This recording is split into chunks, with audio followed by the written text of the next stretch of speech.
পাহাড়, সম্পূর্ণ মানবশূন্য এক পাহাড়। কুতুপালং ক্যাম্পের পাশের এই নির্জন পাহাড়ে অস্ত্র সজ্জিত থাকে রোহিঙ্গা সন্ত্রাসী গোষ্ঠী আরশার সন্ত্রাসীরা। নির্দেশনা পাওয়া মাত্রই এই লাল পাহাড় থেকে হামলার উদ্দেশ্যে রওনা করে সন্ত্রাসী গোষ্ঠী আরশা।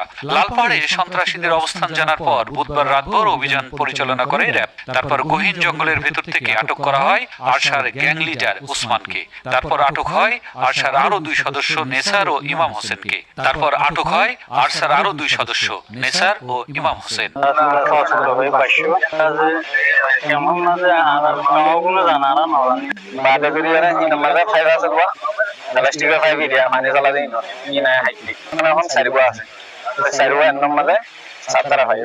আরশা প্রধান আতাউল্লাহ নির্দেশে তারা কাজ করেন। পাশাপাশি মিয়ানমার গিয়ে হামলা ও প্রশিক্ষণ গ্রহণের কথা জানালেন এই গ্যাং কমান্ডার।